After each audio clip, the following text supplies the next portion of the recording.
pues se me olvida. Ya, ahí comenzó a grabar.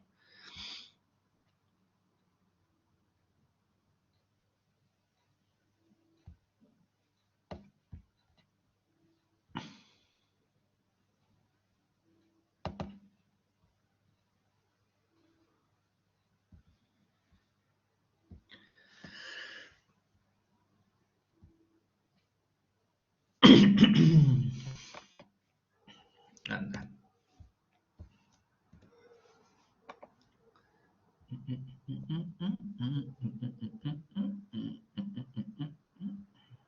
Ya chicos, se ve bien, ¿cierto? ¿Sí? ¿Sí? Ya, espero que sí. Ya, eso con ese ya sé que sí. Bueno chicos, vamos a nuestra tercera clase. Vamos a seguir un poquito, yo creo que ya terminar hoy día con el tema de las cocáceas gram positivas.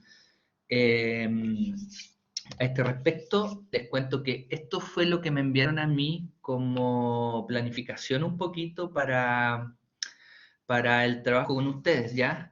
El día de hoy deberíamos ver bacilos gram positivos anaerobios, que son Listeria, Clinobacterium y Bacillus, que vamos a hablar un poquito de ellos. Bien, no sé si alcanza a verlo en esta clase en realidad, o si no lo vemos durante la próxima clase con el tema de las cocáceas gram negativas. Cocáceas gram negativas, fíjense lo que le estoy diciendo. Al revés de lo que estamos viendo, que aquí vamos a ver principalmente las Neisseria. Yo creo que vamos a ver en la próxima clase el tema de esto de los bacilos gram positivos.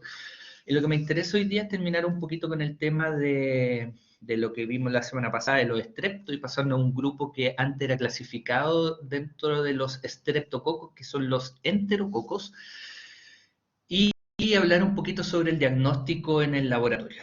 ¿Ya? Entonces, esto es lo que hemos visto hasta ahora. Hemos visto cocacia gram positiva, vimos una prueba que esto ya se la debería saber, para diferenciar entre estos dos grupos que son los estáfilos y los estreptos.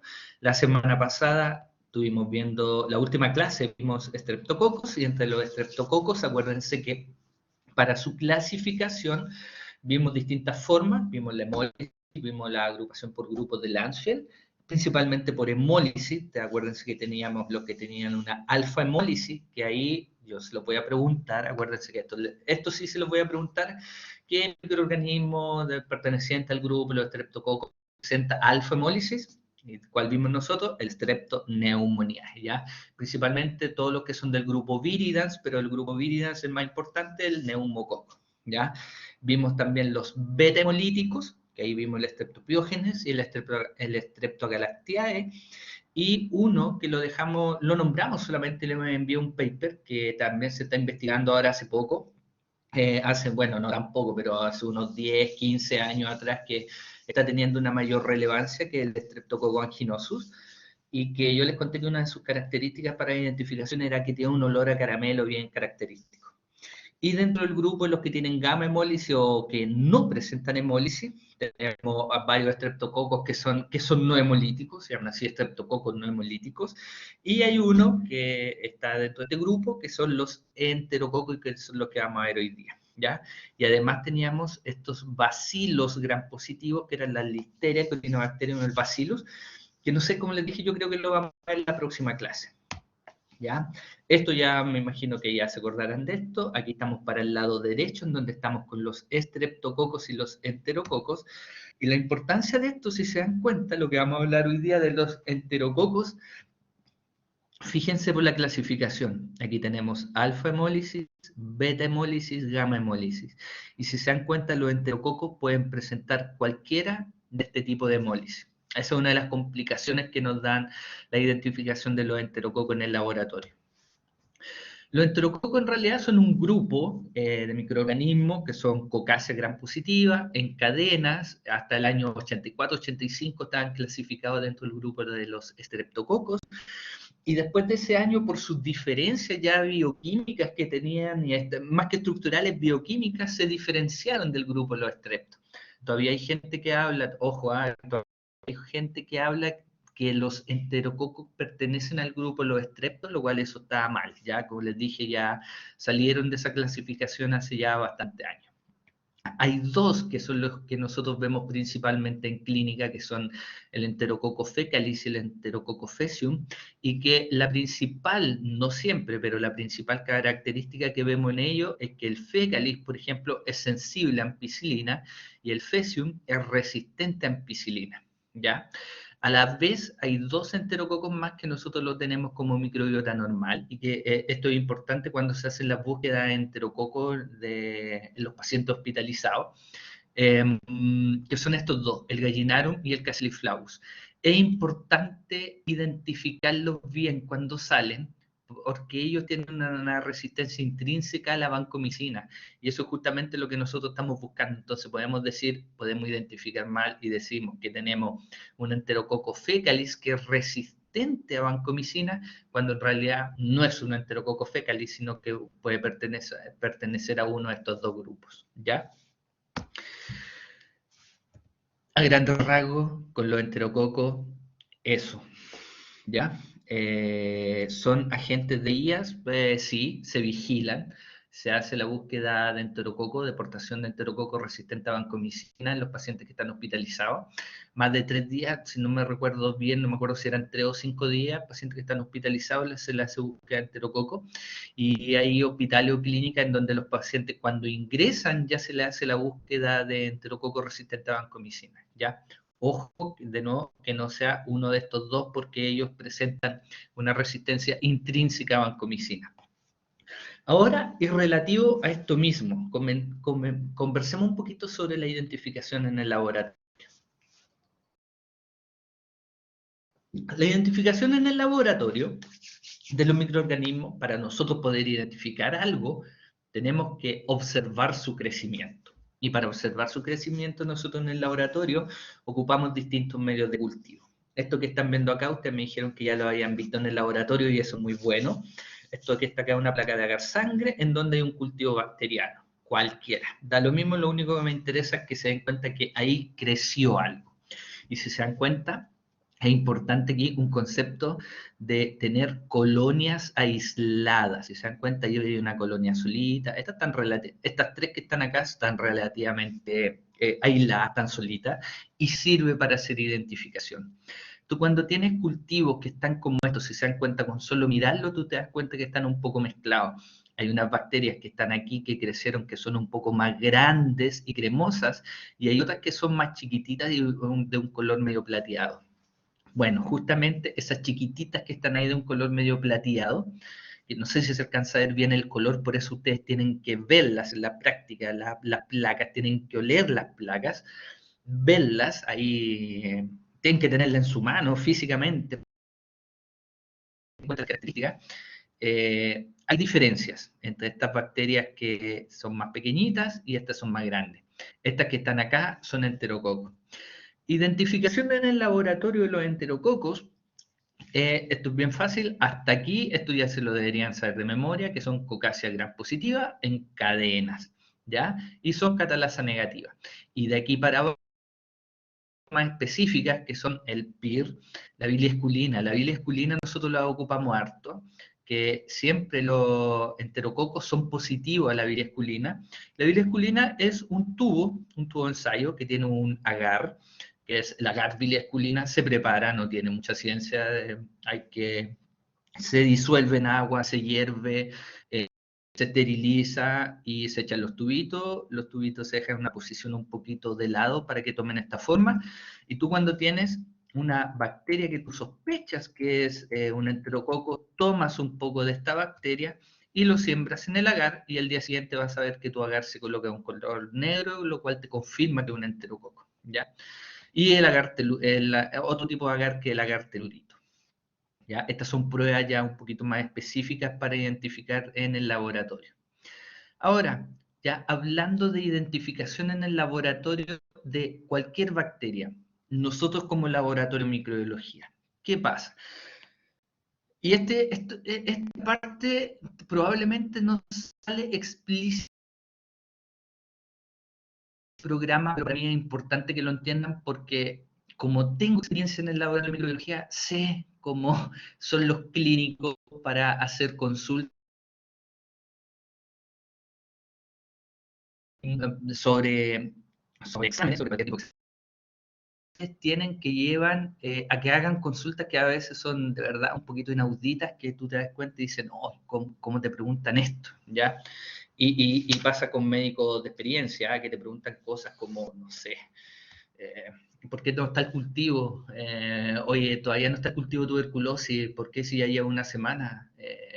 Hoy enviamos la muestra ayer, ¿por qué todavía no tienen el resultado? Cosas así, que son cosas bien básicas, entonces quiero que comprendan esos conceptos, ¿ya? Y dentro de estos conceptos básicos está el concepto de la toma de muestra, que como concepto me imagino, su nombre lo dice, toma de muestra, que es el proceso en el cual se obtiene una muestra biológica, en este caso, obviamente, del paciente, ¿ya?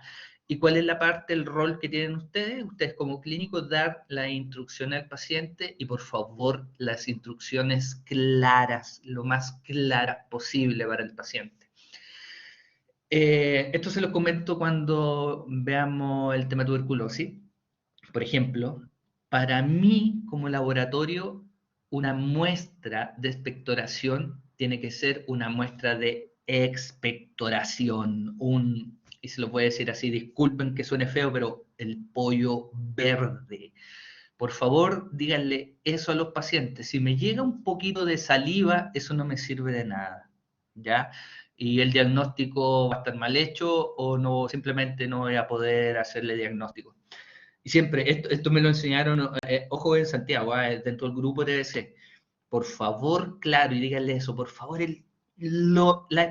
la mejor expectoración que tengan, eso va dentro del frasquito. Por favor, a ese nivel de claridad con los pacientes, porque de verdad, tú crees que son cosas básicas que los pacientes entienden, pero no, muchas veces que no tienen idea. Orina, por ejemplo, te preguntan por la orina del día, ¿dónde la echan en una botella? ¿Qué tipo de botella? ¿Cuáles son las indicaciones?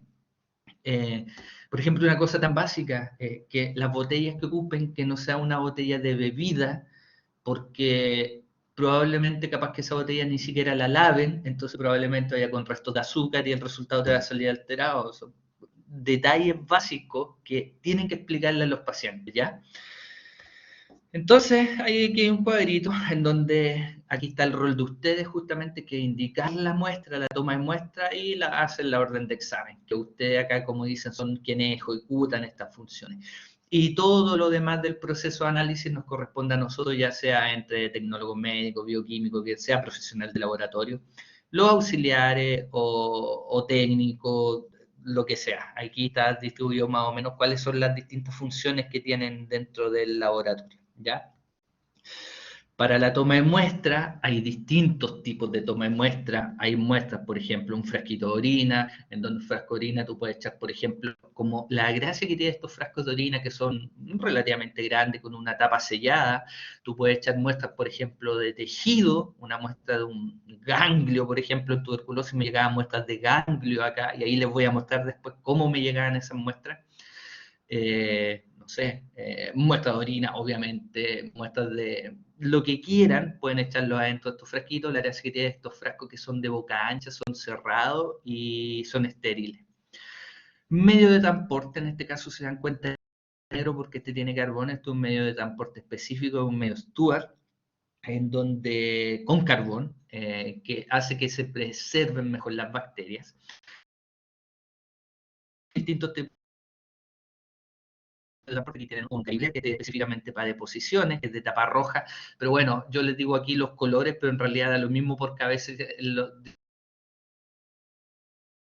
fabricantes te cambian el color de la tapa, pero por lo general estos tubitos de toma de muestras son de tapa roja, son para coprocultivo, y la gracia que tienen es que tienen un pH un poquito más alto para conservar las bacterias de la microbiota intestinal, ¿ya? Pero como les digo, pueden que están transportando. Una jeringa simple que se va al laboratorio con, no sé, un líquido acítico, se me ocurre, por ejemplo. Frascos de hemocultivo, frascos para expectoración. Hay distintos tipos de medio de transporte. Lo importante es que cuando me llega la muestra al laboratorio, el primer paso que tiene, aparte de ingresarla al sistema informático, su etiqueta, corroborar la orden médica, etcétera, etcétera, cuando nosotros trabajando en microbiología, hacemos una tinción de Gram directo de la muestra y a la vez se siembra en el cultivo, que es lo que está haciendo acá. Al respecto de la tinción de Gram, esto yo sé que ustedes ya se lo saben de memoria, estas son las fases, acuérdense, cristal violeta, lugol, etanol, safranina, y se observan, la Gram positiva, acuérdense que es gracias al etanol, que la Gram positiva, entre comillas, se deshidratan, se cierra la bacteria y el complejo que formamos acá arriba queda dentro, y lo que no pasa en la Gram negativa, que esto se produce la deshidratación y el complejo sale fuera de la célula, y después las teñimos con el medio contraste, que en este caso es la safranina. Un laboratorio de microbiología típico, donde está lleno de placas, estamos llenos de placas, y una etiquetadora y un computador para ir ingresando resultados. Estufas de cultivo, estufas de CO2, esa es la gracia de estas estufas, para que haya mayor desarrollo de los distintos microorganismos. Y al respecto de los medios de cultivo, las distintas clasificaciones que tienen. Las podemos clasificar, hay distintas clasificaciones, pero si quiere aquí vamos a hablar las básicas, que son como medios de enriquecimiento, selectivo y diferenciales, ¿ya? Los de enriquecimiento principalmente son medios de cultivo líquidos, ¿ya? Que en el fondo lo que tú haces, colocas, por ejemplo, bien básico, un medio de cultivo que se ve de un color transparente, tú siembras aquí tu bacteria y al día siguiente, un par de días, dentro de la estufa, cuando tú observas el crecimiento, hay turbidez de este medio de cultivo. ¿Ok? Esos son los medios de cultivo líquidos. Los medios de cultivo sólidos son los que hemos estado hablando, principalmente donde tú puedes ver los microorganismos, tú observas los crecimientos de las colonias, ver la multiplicación de los microorganismos.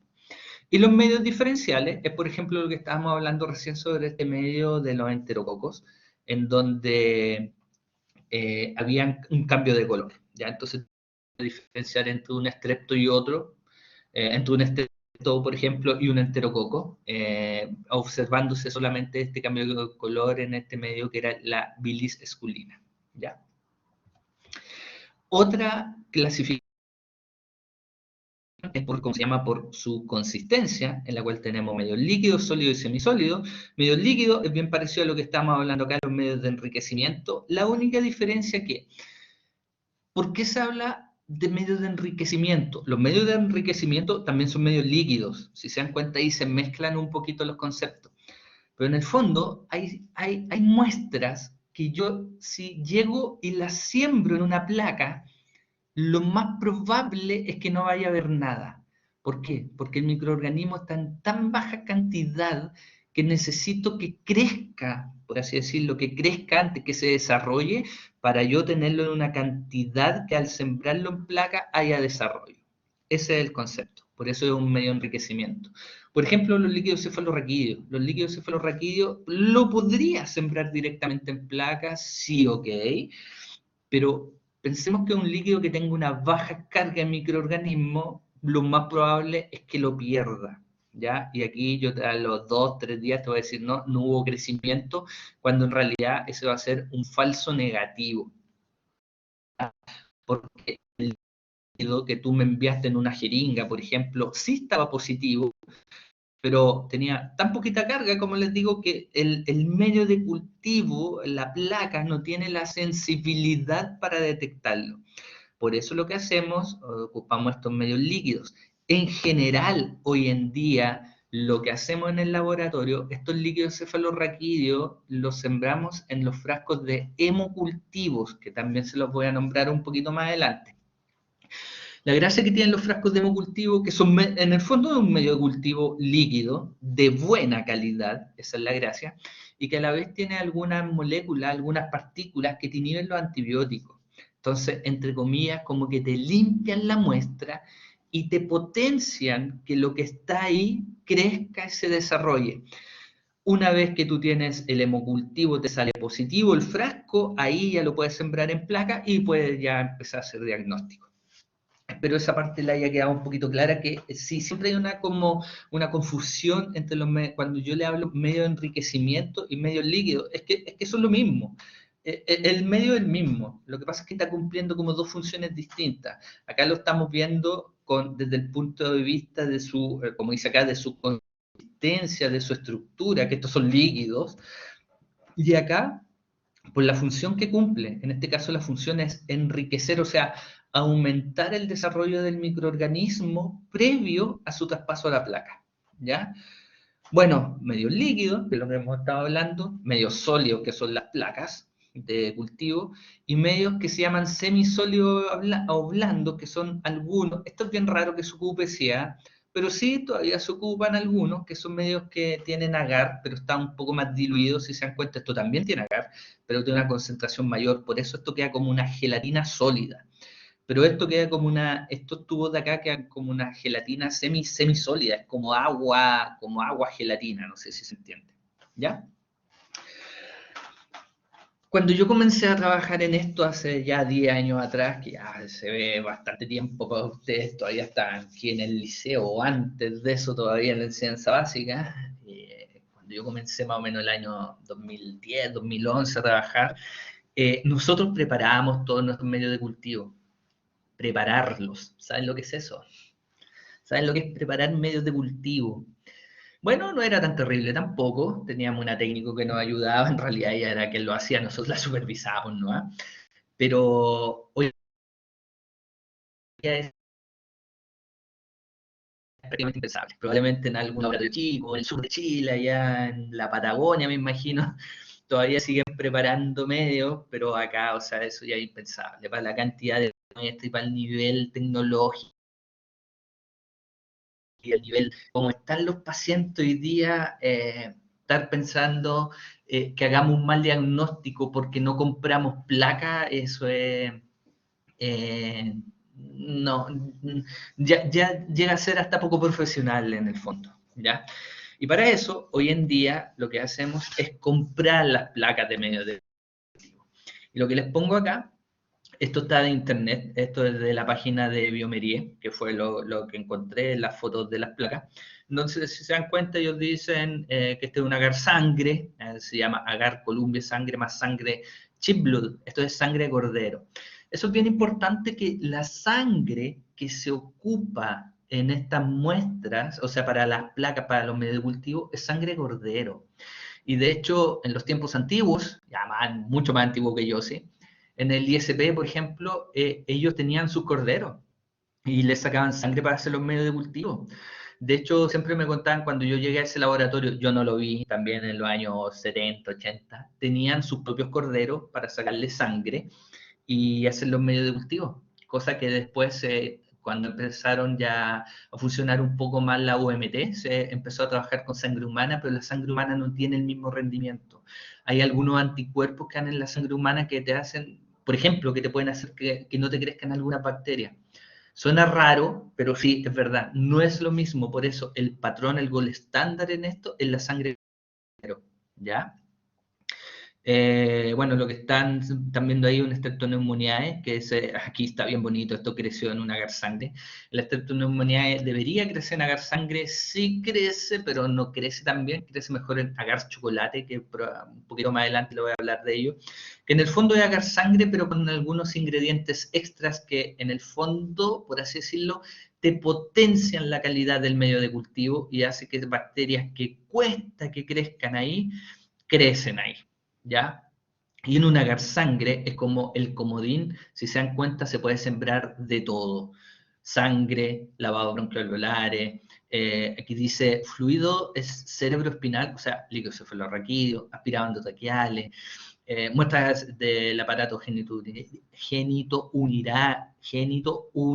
urinario, expectoraciones, orinas, lo que ustedes quieran. Acuérdense, el comodín, lo que quieran, sembrar acá en agar sangre. En agar sangre crece de todo, ¿ya? Y crece de todo, y esto es importante, crecen gram positivos y gram negativos. Y podemos hacer otra diferenciación con el segundo, que es el agar McConkey. El agar McConkey lo que te hace, ya comenzamos a diferenciar. Aquí no crecen las cocáceas gram positivas. Por ejemplo, aquí no crecen los estáfilos, no crecen los enterococos.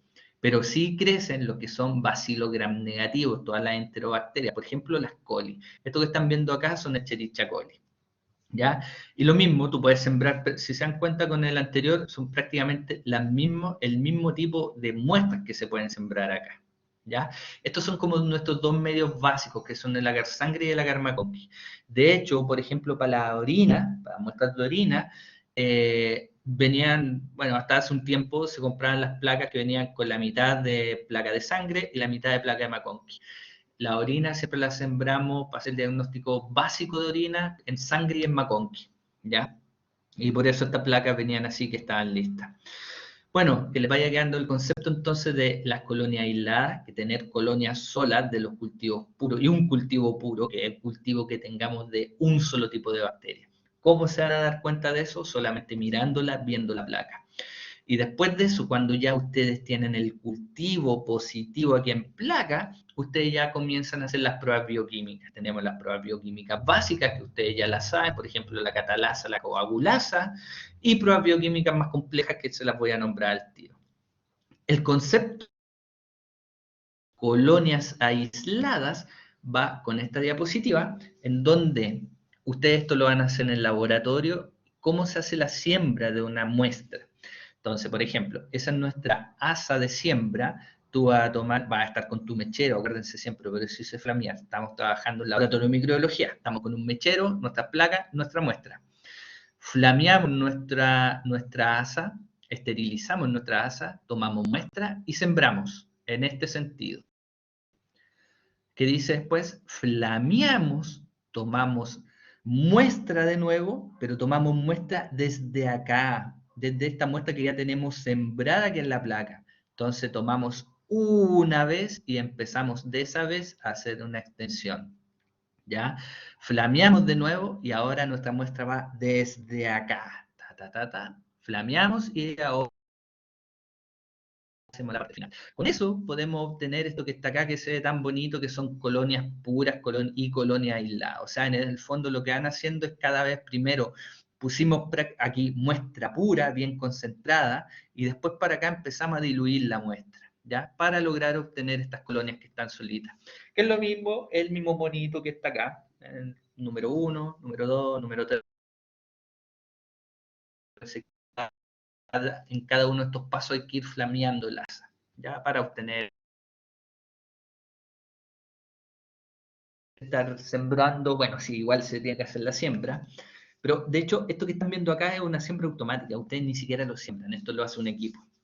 Hoy en día ya tenemos equipos automatizados para todo, de hecho el laboratorio se podría automatizar completamente desde la recepción de las muestras hasta prácticamente el resultado, ¿ya? Entonces lo que están viendo acá es lo que hoy en día se llama medios cromogénicos, y el medio que más se ocupa es el medio cromogénico para la muestra que más tenemos en el laboratorio de microbiología, que son las muestras de orina. Y para eso tenemos este medio cromogénico en donde ustedes se dan cuenta que tiene distintos colores, que se ve en esta diapo, en donde ustedes hacen su siembra y al día siguiente ustedes observan esta placa y si hay crecimiento van a ver distintos colores. Y con los colores ustedes ya pueden diferenciar qué bacteria es. O sea, se está saltando la identificación. Bueno, esto que están viendo acá en realidad es una mezcla. Aquí hay distintos tipos de bacterias. Pero si salieran puros, si tienen, por ejemplo, puras bacterias de color rojo, medio morado, rojo, sabrían que una es perteneciente a este grupo. Si tienen todas las bacterias son, las colonias que observan ahí son de un color cafecito, sabían que lo más probable es que son Proteomirabilis, un Fecali, las coli, etcétera. Si se dan cuenta, esto para nosotros, cuando resulta bien, es, pucha, es un gran avance, tú te estás ahorrando un día. Acuérdense que aquí, para llegar a esto, tenemos 24 horas. Esta muestra me llegó ayer, yo la sembré y hoy día la estoy sacando y estoy viendo esto. Pero me falta hacer la identificación, si solamente con mirar no puedo identificar.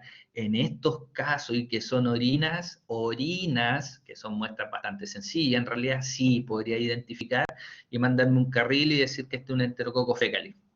O que tengo este cultivo puro y son coli, sí, podría ser, no tendría mayor problema. Pero para otro tipo de muestras, por ejemplo, muestras de hemocultivo, muestras de secreciones, muestras de líquido cefalorraquídeo, muestras que son un poquito más delicadas, no podemos hacer esto y tenemos que hacer una identificación un poquito más delicada con las pruebas bioquímicas que vamos a ver al tiro. Entonces, lo mismo tenemos, no de este medio cultivo de agar sangre en donde tenemos toda esta mezcla de bacterias a estos medios cromogénicos, que es lo que se está ocupando hoy día, en donde ya podemos diferenciar al tiro por colores las bacterias. Ahora, los medios, las identificaciones bioquímicas, las pruebas bioquímicas básicas.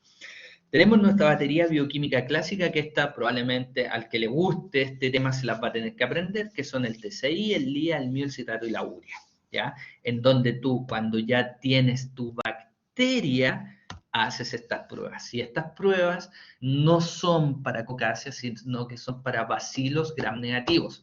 Para Caucasia nos quedamos con la prueba de la catalasa, la coagulasa, y si queremos identificar un poco más, acuérdense, para los strep vimos la prueba del PIR, la prueba del biliesculina. Estamos con ese tipo de pruebas, pero estas pruebas que estamos viendo acá son principalmente para bacilos gram negativos, ¿ya? Vamos a hablar solamente de uno, que es la urea, en donde, que es este que está acá, si se dan cuenta que tiene un color medio amarillento, medio naranjo, amarillento, en la cual la gracia que tiene que este medio tiene urea y rojo fenol como indicador. Entonces, si la bacteria tiene una enzima, que esta enzima se llama ureasa, lo que hace es que se degrada esta urea y se produce amonio, que se alcaliniza este medio de cultivo y hay un cambio de color. Esa es más o menos la base de las identificaciones. Ver el funcionamiento de la bacteria frente a ciertas condiciones que tú le estás dando, por ejemplo, en este caso, una enzima, ¿ya? Si la bacteria posee o no esta enzima. Y si la posee, alguna molécula sobre la que actúa esta enzima, en este caso sobre la urea, se produce el amonio, y el amonio te cambia el pH, y al haber cambio de pH, se produce cambio de color, y con eso tú puedes identificar. Acuérdense que estas pruebas bioquímicas fueron inventadas hace ya bastante tiempo, estas son cosas bien básicas, y estas son cosas que uno ve en química general, química orgánica probablemente, ustedes también tienen química orgánica. Entonces, esta es la base, esa es la base de esto que estamos viendo acá. Ahora, dentro de la placa, ahora diferenciando una placa. Esta placa que está acá es una placa de Agarmaconsky, y si se dan cuenta, hay bacterias que son blancas y hay bacterias rosadas. El Agarmaconsky tiene también uno de los componentes, es la lactosa. Y si la bacteria fermenta la lactosa, se ven de un color rosado, y si no fermenta la lactosa, se ven de un color blanco. Se dan cuenta, todos esos detalles, todas estas características son las que uno va adquiriendo con la experiencia dentro del laboratorio y que te vas dando cuenta que te ayuda, te permite hacer la diferenciación bacteriana, ¿ya? Ahora, esto estamos hablando de las cosas bien básicas, estas pruebas bioquímicas es todo manual, ¿ya? Lo haces. Ahora, estamos hablando de cuántas pruebas, estamos hablando de 5 pruebas bioquímicas, ¿ya? De hecho, aquí hay un poco más porque el mío es movilidad indolor-nitina, aquí tú ves 3 pruebas bioquímicas, no voy a entrar en mucho detalle de eso. Quedémonos siquiera con que aquí lo básico que podemos hacer para identificar son 5 pruebas bioquímicas. Pero ahora nos avanzamos un poco en el tiempo, llegamos a los años 90, más o menos al año 2000, y empezaron a surgir estas pruebas que son semiautomatizadas. La gracia que tienen estas pruebas es que son solamente todos estos pocillos, cuando tú los ves, pueden ser de ese color o están todos de un color transparente, ¿ya? Tú, desde tu bacteria, desde tu cultivo de bacteria, desde tu placa, haces una dilución, ya sea en suero fisiológico, muchas veces estos kits vienen con su propio fisiológico, o si con un medio de cultivo líquido, que también quitas a cada uno de estos pocillos, ¿ya? Y si se dan cuenta, recién estábamos hablando de 5 pruebas bioquímicas, aquí estamos hablando de, no sé, 9, 10, 11, 12, 13, 14, 15 pruebas bioquímicas. 15 más las que están aquí abajo, 30. 30 pruebas bioquímicas que podemos ver solamente con esta tira, ¿ya? ¿Cuál es la base de esto? Lo mismo, hay cambio de color. Entonces, aquí lo que estamos viendo acá arriba, por ejemplo, es la urea, y lo que estamos viendo acá abajo es el nitrato, ¿ya? Acá en este posible estamos viendo una enzima que es la DH, y lo que estamos haciendo acá abajo es la prueba del Boger-Proskauer. Hay distintos, si se dan cuenta, esto es para estáfilo. ¿Se acuerdan que le acabo de comentar que para estáfilo lo más básico es solamente la prueba de la coagulasa y diferenciarlo entre estáfilo coagulasa positivo, estafilococo aureus, estáfilo coagulasa negativo, todos los demás, epidermidis, saprofítico, lo que ustedes quieran, ¿ya? Pero si necesitan una identificación más fina, esta, por ejemplo, es una de las formas de hacerlo. ¿Cómo se hace? Bueno, desde un medio, empezamos desde un medio de cultivo sólido en donde tenemos nuestras colonias, lo pasamos a un tubito con un medio de cultivo líquido y lo empezamos a agregar dentro de los pocillos, ¿ya? Y simplemente se incuban. Esto se incuba dentro de una estufa hasta el día siguiente. Y al día siguiente vemos los cambios de color. Si se dan cuenta, esto que está acá arriba es una tira sin nueva, sin ponerle bacteria. A las 24 horas, estos son los cambios que se producen de color en una Escherichia coli. Por ejemplo, este cambió, este era amarillo, ahora está rojo. Este también era amarillo, ahora está naranjo. Este también está positivo, aquí tiene un cambio de color. Este también está positivo, este era verde, ahora está amarillo. Este quedó igual, negro. Por lo tanto, esto es negativo, azul amarillo positivo, azul amarillo. Estos son los cambios que ustedes ven. Esto es una coli y se dan cuenta desde el mismo strip, desde la misma tira. Acá esto es para un Proteus mirabilis. Fíjense, por ejemplo, las diferencias. Esto es una coli. La diferencia de los colores que van dando. Por ejemplo, miren este positivo acá, cómo se puso este positivo. Bueno, esto, ¿qué hacemos con esto nosotros al otro día? Hay unas tarjetitas, las tarjetitas tú las vas llenando de forma manual, por eso esto es semiautomatizado. Tú llenas positivo, negativo, según las distintas pruebas, y después de eso tú vas viendo, sumas los puntajes, porque cada uno te va dando ciertos puntos, si es positivo 1 punto, si es negativo 0 puntos, sumas y según el puntaje te identifica la bacteria. Las pruebas bioquímicas que podemos ver son muchas, que son, por ejemplo, no sé, la beta-galactosidasa, la arginina, la lisina, ornitina, utilización del citrato, producción de H2S, ureasa, triptófano, indol, etcétera, etcétera. Y muchas fermentaciones, que esto simplemente hay que, estas pruebas bioquímicas básicas que le hablé al principio, el TCI, liamino, urea, citrato, no los pueden ver. Esto de aquí para abajo es todo nuevo. Entonces, esto es un gran apoyo para hacer identificación, ¿ya? Esas son las muestras, el equipamiento semiautomatizado. Y ahora, ya equipo automatizado, que tenemos hoy en día, que les muestro los dos más grandes, que uno es el Vitek, que este es de Biomerie, y este es el Phoenix, que es de Becton Dickinson, que la gracia que tienen que ellos te hacen todo. Ya, se los voy a mostrar al tiro. Aquí están los equipos, estos son los del hospital regional, pero ojo que igual estos sistemas automatizados siempre funcionan desde acá, desde la placa, porque es que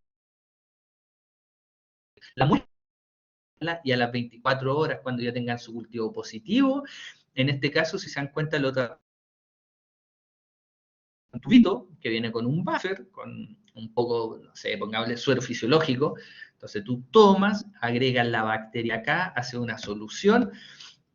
Y si se das cuenta, esos tubitos van acá, este es un riel, en donde tú colocas tus tubitos, tú sabes que este tubito 1 es de la placa 1, el tubito 2 es de la placa 2, aquí tú identificas tus placas, y después de eso tú colocas una tarjeta de identificación, y esa tarjeta, si se dan cuenta, es de una manguerita, y esa manguerita va dentro del tubo. Y eso se coloca dentro del equipo. ¿Qué hace el equipo cuando está funcionando? Aplica presión, entonces chupa esta manguerita, chupa el contenido de lo que está aquí dentro y lo que hace se distribuye dentro de la tarjeta que tiene prácticamente las mismas reacciones químicas que estábamos viendo acá, pero la gracia es que el equipo te hace la identificación de color. Por ejemplo, ¿por qué? Porque aquí yo, por ejemplo, fíjense esta prueba. Esto está amarillo verdoso. Este está amarillo. Oye, ¿hubo cambio de color o no? Entonces, sí, pero parece que no, ¿sabes qué? Parece que... por eso, depende del ojo de uno. Para mí esto está amarillo, no, para mí esto está negativo. No hubo cambio de color. Y esa discriminación que estás haciendo tú, te la hace el equipo con un programa. Entonces, al igual que la forma anterior, después ve estos cambios de color y te identifica y te cuenta, te saca un número, un valor y te identifica la bacteria. ¿Ya? Y la gracia, además de eso, te entrega un antibiograma. Y eso es maravilloso. Y con esto te estás ahorrando un día más. ¿Ya? Entonces, bueno, estos son los equipos automatizados. Y la última novedad que hay, que se está ocupando ahora sí acá en el hospital regional, en Padre de las Casas todavía, ni soñarlo todavía. En Padre de las Casas todavía ni siquiera tenemos de esto. ¿Ya? En Padre de las Casas todo se está haciendo aquí de forma manual. ¿Ya? Todavía no tenemos ni siquiera API de forma de esto, de estas semi-automatizados, ni menos automatizados, ni pensar en esto en espectrometría de masa. Cada uno de estos equipos cuesta unos 500 millones de pesos, más o menos, son carísimos. El tema es que después los cartridges que ocupan son súper baratos, ¿ya? La espectrometría de masa lo que hace en el fondo, pesca tu bacteria y ojo, lo mismo, desde nuestro cultivo ya positivo. Lo que hace es toma la bacteria, aplica como dice acá, un láser, bueno, esto está en una partícula, en una matriz que dice que nosotros es donde la ponemos en esta placa. Esta es como nuestra placa donde nosotros sembramos esta bacteria, ¿ya? Se le aplica un láser y este láser lo que hace es que todas las proteínas, entre comillas, se aparten de la bacteria y lo que hace el equipo es hacer un análisis de estas proteínas. Entonces, dependiendo de las proteínas que contenga la bacteria en su pared, te va a hacer la identificación. Y la gracia es que esta identificación es muy rápida, no se demora más de 5 minutos. Es maravilloso, ¿ya? Es caro. El equipo, porque ya después los cartridges son baratos, esos cuestan cada, no sé, 3, 5 lucas, esto es barato, esto se puede hacer en sistema público, el tema es comprar el equipo. Pero los equipos por lo general te los pasan acomodados mientras tú vayas comprando los distintos cartridges, ¿ya? Les voy a dejar, no sé si les dejé este documento para que lean más o menos de qué se trata el tema de la espectrometría de masa y cómo funciona este equipo. ¿Ya? Y creo que sería todo.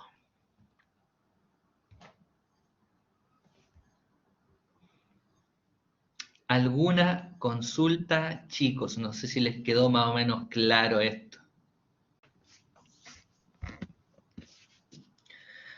Paula Victoria Vázquez, está por ahí, la primera que se me aparece. Paula, ¿está por ahí, por favor? ¿O no está Paula? ¿Puedes abrir tu micrófono, Paula, por favor, un poquito? Sí, profe, aquí estoy. ¿Me escucha o no?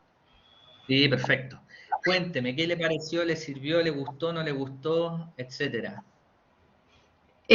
No, súper bien. Igual fue ayuda a comprender un poco más los contenidos que vimos en laboratorio y taller, que eran bien parecidos, en especial al inicio, así que no, todo bien, profe.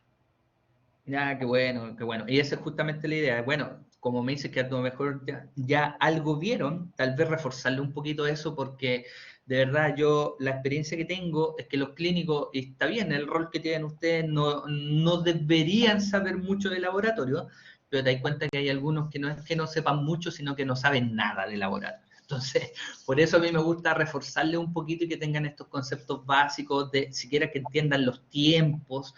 ¿Cómo hacemos nosotros estas cosas? ¿Por qué a veces no funcionan y a veces simplemente no te funcionan? No te funcionan, las bacterias no crecen y no crecen porque no crecen, ¿no? A veces no hay explicación. No sé, las muestras vienen limpias, se trasladaron bien, la siembra se hizo bien, las placas están nuevas, eh, todo bien, pero las bacterias simplemente no crecieron.